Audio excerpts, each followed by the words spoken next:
This episode is brought to you by the new Gold Silver Vault app. Get it for free at hiddensecretsofmoney.com. The entire world is facing a debt-driven disaster, the scale of which has never been seen before in human history. The situation is now so severe that we're left with only two options: default on our debt or inflate it away. You can already hear people blaming the free markets and even money itself for our problems, and to me this is just tragic, because we don't have free markets anymore, and we certainly don't use real money. This is the real reason for our problems. Our money itself has been corrupted. It's not just an issue of economics. This affects your freedom. When this crisis hits, people will be screaming for the government to do something when it was the government that caused the problems in the first place. Many societies have faced this dilemma in the past, and we can learn what the outcomes might be simply by studying what they did and comparing it to what we're doing today. So while I was in Germany, I decided to stop by one of my favorite museums and take you on a kind of crash course of the history of real money, how it evolved, and the twin dangers that arise when money is corrupted. I'm here at the Bundesbank Money Museum in Germany, and this is one of the best museums I have ever seen. Right at the very beginning of the museum, you walk in and it starts with barter. Originally, the first form of currency was livestock. The problem with livestock, though, like for instance this cow, if I traded this cow to you for something and somebody else wants to trade you something else that's of much lower value, you can't make change. A system that relies on barter is very inefficient because you not only suffer from the problems of divisibility, you also rely on the hope that you will find someone who has a good or service that you need, who wants something that you have at the same place and at the same time. In economics, this is called the coincidence of wants. Now add the fact that most goods have a shelf life before they perish, and you can see why barter systems held mankind back for so long. So what was it that solved the coincidence of wants and propelled us out of the Stone Age and into space? It was the invention of money. Money is not evil. It is a magnificent tool that allows us to trade our specialized skills and to store our economic energy. Without it, we'd be struggling to feed ourselves each day, and our average lifespan would still be 30. In episode 1, we learned that real money has to fulfill certain properties in order to function. But 2,600 years after its emergence, people still confuse money with currency, even the so-called experts. So they've got here some of the things about what money is. The first example here is money is whatever goes. So in earlier cultures, commodities such as cattle, stones, or metals were used as money. Buyers took the value of the goods on trust when making their purchase. Today, too, money is a question of confidence. So the currency, today isn't money, today we're using currency, but the only reason it has any purchasing power whatsoever is because yesterday your experience was that it purchased something. So you have faith that it's going to purchase something tomorrow. Otherwise, it has no value. Whatever form it takes, reliable money has two characteristics. It is genuine and it is stable. People can rely on its value. Well, what fiat currency around the planet has maintained its value? They all fall in value. So right away you can see the difference. They're talking about currency here. And when they say it's genuine, what is genuine? A counterfeiter, somebody that's running their own printing press in their basement, is making genuine notes as far as he's concerned. They're genuine counterfeits. These things that just come off of a printing press, well, yeah, it's a genuine lie from a central bank or a government that you've got something that's going to store value for you, because it doesn't over long periods of time. It loses value. Gold, banknotes, and electronic money, meaning electronic currency, may be stored, divided up, or transported. As its material value has declined over time, its genuineness has had to be beyond question. Well, this one says that it's got to maintain its value, and right here they're contradicting the next one. The one thing here, gold, is the only thing that they're talking about that has not lost its value. In the past, rare goods were used as money. Today, central banks must ensure that the supply of money is restricted. Well, what are they doing all over the planet today? They're lifting all the restrictions on how much currency they're creating. They're flooding the planet with currency. The next display shows the usual museum pieces that are described as commodity money: cowrie shells, representative axes, cocoa beans, and the like.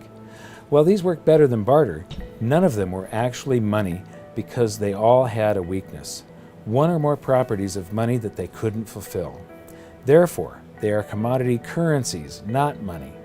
Some of these were widely used right up until the beginning of the 20th century, and there's some stuff here that I haven't seen before. Here's something very interesting.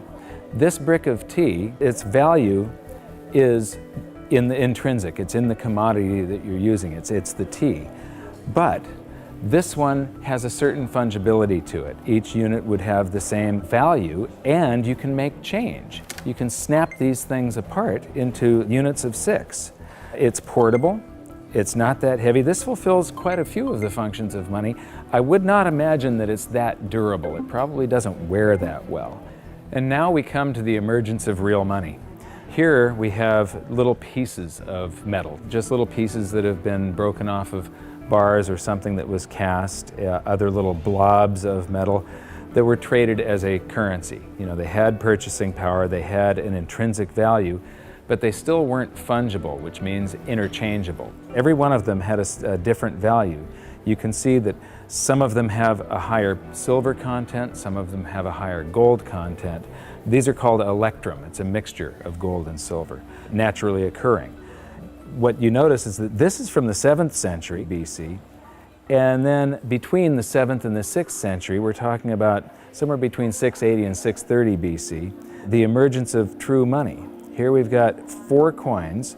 The large one is a 1/3 stater coin, and the other 3 are 1/6 stater coins. Each unit is interchangeable. It's now a unit of account. You can take so many of these in trade for so many of loaves of bread, and you don't have to break out your little scale and weigh them any longer. With the little chunks of metal, you had to weigh every transaction that was going on. You had to weigh whatever your payment was and then take a guess as to what the purity was. Here you have some standards that were set by mints and guaranteed by those mints. These are a unit of account. They're fungible. Every one of them is interchangeable. They're portable, they're durable in your pocket over long periods of time. They're divisible. You can make change. You can see there's a 1/3 stater and 1/6 staters. And they're a store of value over long periods of time. These still have purchasing power today, 2,600 years after they were made.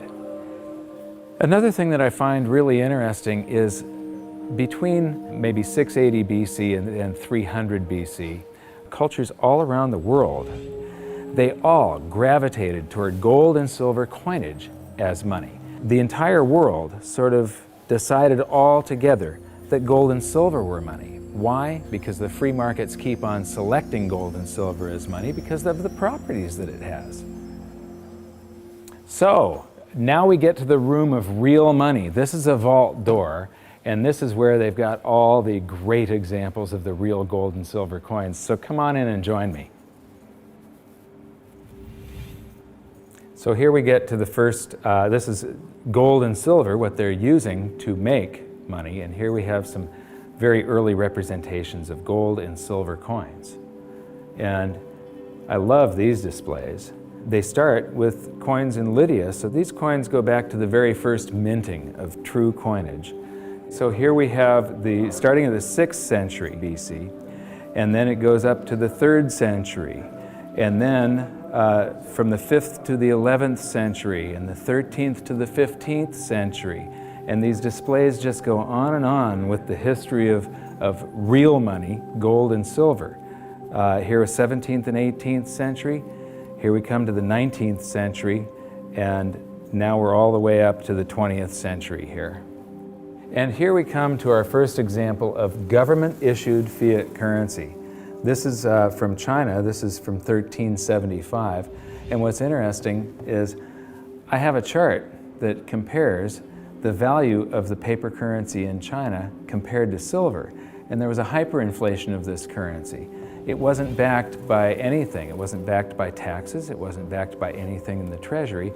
They could just print this. And so this went into a hyperinflation because the government was just running its budget by just doing deficit spending by printing.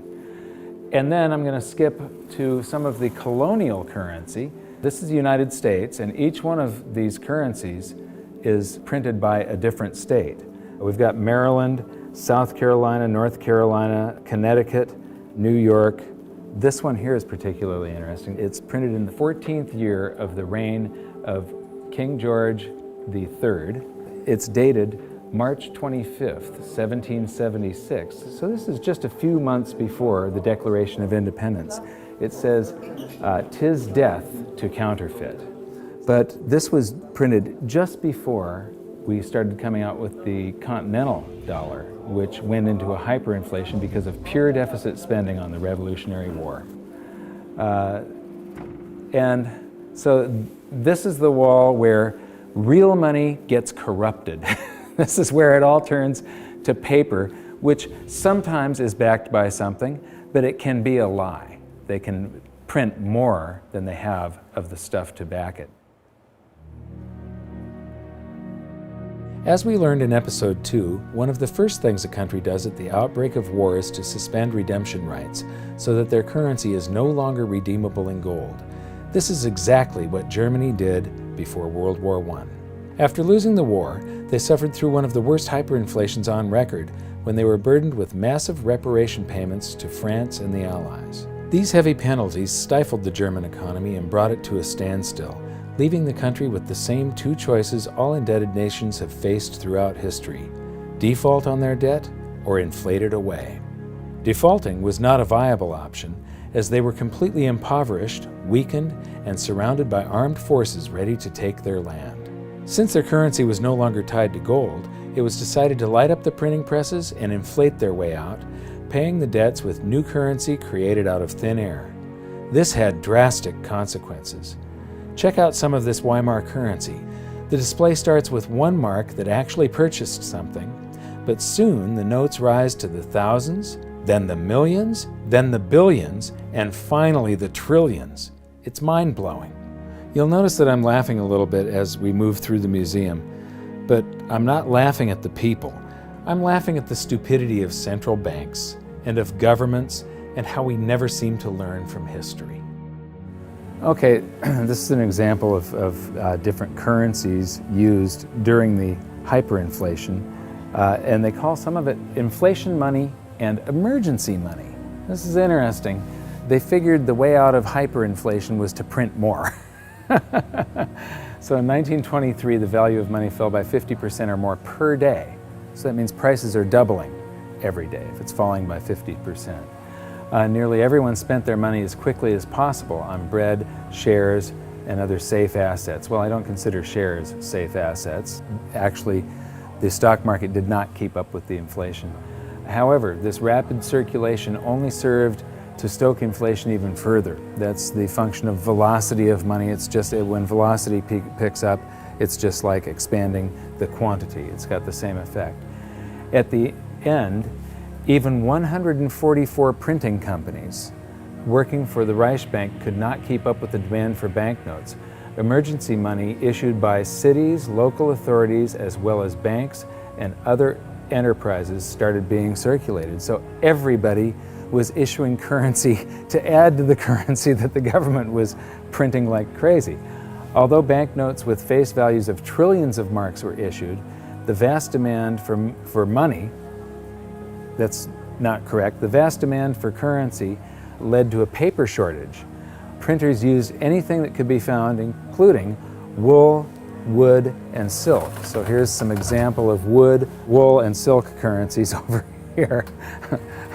So this is a great example of how even here, in a museum of what they call money, this is the Bundesbank, one of the world's great central banks, if you can call any central bank great. They don't understand the difference between money and currency. They're calling all of this money, and it has nothing to do with money. This is just a promise. It was a promise to pay money at one point, and then it was a broken promise. people will have faith in these government-created currencies, and it allows governments to basically rob their own people. The government erased the debts that they had left over from World War I by just hyperinflating the currency, and basically that transfers all the wealth of the middle class to the government. The government inflated away the debts, but they also inflated away the prosperity of their entire population. When we were in Germany, we got a chance to shoot in front of the Bundesbank, which used to be called the Reichstag, and it's very, very significant in that out of monetary crisis, you very often see the political landscape change dramatically. It's the middle class of a country that defines the country with their vote. They're the largest sector of any country, about 70%. And a currency crisis like a hyperinflation wipes out and impoverishes the middle class. And they become filled with fear. And it's very easy for somebody to come in and prey on that fear. And dictators arise out of hyperinflation. And this is one of my greatest fears as far as the United States goes. I think that we all have to be very, very careful and very watchful for what happens in the future. A few years ago, I was interviewing Congressman Ron Paul, and he said, I think that there's going to be a financial collapse before they come around to thinking seriously about monetary policy. But the real thing we have to worry about is not the loss of our wealth. It's the rise of a dictator. It's the loss of our freedom. And what's interesting is the rise of Hitler. There were 2 times where he played on the public sphere. He could never have come to power had there not been a hyperinflation back in 1923. Just 1 week before the end of that hyperinflation, that's when Hitler made his first big public appearance. Playing to the public fear, Hitler and his stormtroopers took over a beer hall called the Bürgerbraukeller that seats around 3,000 people. And he took the stage by gunpoint, and to this literally captive audience, he gave the speech that would change the world. Because of the hyperinflation, the audience had been recently impoverished. Their wealth had been stolen by the government running the printing presses. And so they're all scared. He offers them a scapegoat and tells them he's got the way out. He became very popular after that, and the very next day, the people that were listening to him followed him in an attempt to overthrow the government. He was arrested, tried, and convicted of high treason and served time. While he was in jail, he was provided with a private secretary, Rudolf Hess, and he actually wrote about half of Mein Kampf while he was serving time. But once the economy started to recover, Hitler lost that leverage, that power. He could no longer play on the fear of the public once the economic situation had changed. By the middle of the Roaring '20s, he had become a joke. The Nazi Party had gone to less than 2% of the vote. Then along came the Great Depression, and Hitler seized this opportunity again. He was the first politician to actually campaign by aircraft, hitting multiple cities in a single day. And the Nazi Party went from 2% of the vote to the second largest party in Germany. So playing on the public sphere, Hitler was able to take away the rights of Germans. He was able to, all these guaranteed rights in the Weimar Constitution, private property rights, the right to assemble, public assembly, the right to privacy in the mail, the telephone system. He just took away all of their rights and seized power. So these are some of the things that we have to be concerned about and be very mindful of. Economic crisis very often leads to the rise of a dictator. Yeah, the fact that this was just 70 to 80 years ago, basically there are still people alive today that experienced this, but enough of them have died off to where the warnings fall on deaf ears. Berlin is a great example of another massive danger to individual freedom that economic crisis can bring, the swing from capitalism to collectivism. After World War II, the city was basically divided in half, the West being capitalist and the East communist. Germany was reunified in 1990, but even this short period of separation showed the vastly different levels of prosperity that the two systems achieved. So this is the famous checkpoint Charlie, and what's interesting is how quickly an economy can heal. Just 20 years ago, you would have seen a tremendous difference between the East and the West. You'd have one side that has tall buildings and is much more industrialized and new, and then one side that's very old and gray. It was one of the best examples of what a state-run society does to an economy. How the more the public relies on government, the worse the general economy gets. What happens, in capitalism, you have the greatest disparity between the poorest and the richest individuals. And there's a backlash against that. And you see this happen in waves and cycles, this cycle that goes from capitalism to collectivism. Here, the example, you had this line going right through a city, and one side of the city that was very poor, and the other side prosperous by comparison. Now, when we go toward collectivism, they want to eliminate this great disparity between the poorest and the richest individuals. But what happens isn't that they raise the standard of living for the poor up here. They drag the whole economy down so that everybody ends up living down here, except for the people that are running the government. Collectivism is a danger because we've proven time and time again that it doesn't work. The evidence is in. If you look at history, it's clear that maximum prosperity can only be achieved through individual freedom, free markets, and sound money. You'd think that we'd learn from history, but I'm going to show you a few more displays from the museum that prove conclusively we haven't.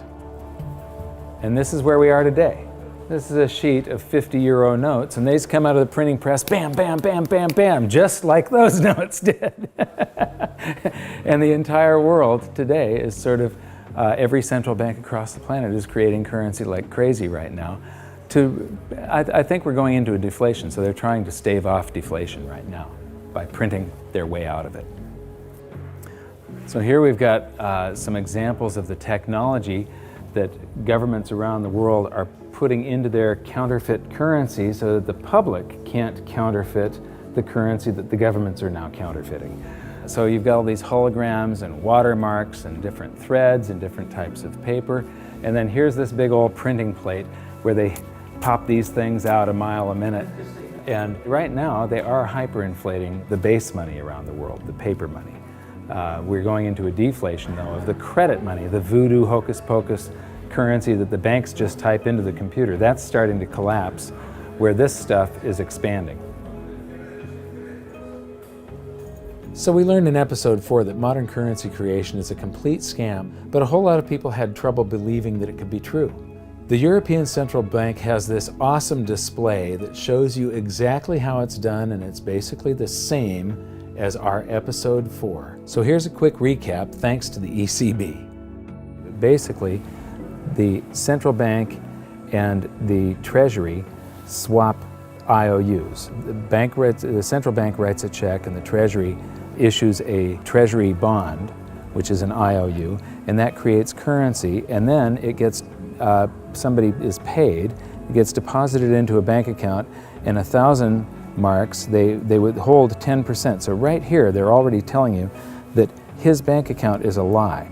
He deposited 1,000 in it. They only withhold 100 in case he wants some of that. And then they loan out 900, which then she buys something from this guy, he deposits the 900. They borrow 90% of that and leave just 10% on deposit for him. And the result is that it expands. Every 1,000 ends up creating 10,000, or every $1 creates $10. And they've got the result here. It's all sort of a voodoo hocus pocus scheme. One of the great things that I've noticed here is that throughout the museum they keep on proving the point that even though this is the Bundesbank museum, they prove the point that fiat currencies that come off of a printing press eventually go to zero, that they're really worthless. This says the ideal goal of all monetary systems was to ensure that money is trustworthy and kept in short supply. Metal-based currencies restrict the money supply because metal deposits are naturally limited. However, during the Industrial Revolution in the 19th century, the rapidly growing economy needed a means of payment which could adapt flexibly to this growth. Baloney. You can have a fixed currency supply, and when you have economic growth, it means that the currency gains in purchasing power. In the 20th century, uncovered currencies, meaning unbacked currencies, have been the norm. In principle, the money stock could grow unchecked. This is why central banks must ensure that the money stock is in line with economic growth. Yeah, right. So here we've got my buddy Milton. Actually, Milton was sort of a semi-free market economist. He won the Nobel Prize, so he's considered the dean of the Chicago School of Monetary Thought, which are monetarists. They believe that we should have a Federal Reserve and it should expand and contract the currency supply to achieve stable prices. One of the problems with Keynesians and monetarists and so on is that they think you should expand it and contract it, but they never contract it. They just, Keynesian, you're supposed to spend when the economy is bad. The government's supposed to spend and stimulate and then withdraw currency from circulation to keep us from going into a bubble caused by the expansion of credit and the spending that they did during the bad portion of the economy. So they take this rubber band and they stretch it, and it's supposed to come back, but they never do that. They just keep on stretching it to infinity. And here we are, right now, where we are in the world is that rubber band is about to snap with every currency on the planet. And so I'm instability, I'm in deflation, inflation. Let me see, I'm going to cause a hyperinflation. Oh, it just went off the inflation scale. I guess I did cause a hyperinflation. Oops. And now the whole thing is collapsing. This game of inflation and deflation has never worked. Right now we're on the precipice of the whole system collapsing, and just like the game, our monetary system will reset. This is where the twin dangers we learned about may rear their ugly heads, so it's up to all of us to learn from history.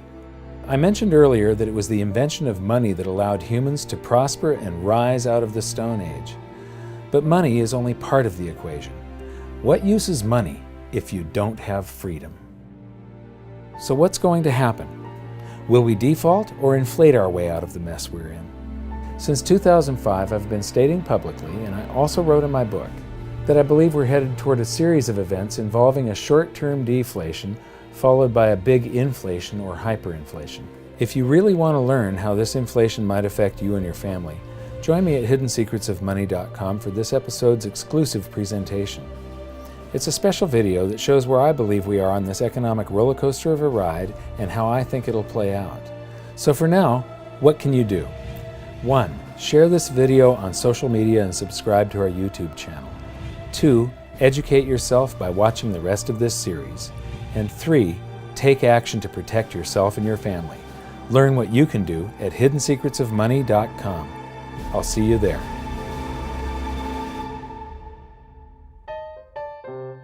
Should I buy $500,000 or $1 million?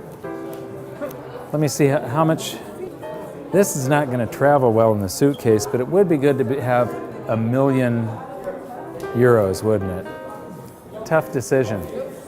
So, okay, I'm going to buy €250,000. So here's €50 for your $250,000. And 7,95. yeah. And I get change back. This is about €8 to buy €250,000. 7,95, 8, 9, 10. Okay. 40 sind 50. Okay. And what's interesting is these are going to eventually be in here. And it won't be too long before these end up like this. Oh, and we get some chocolate gold coins. Dankeschön.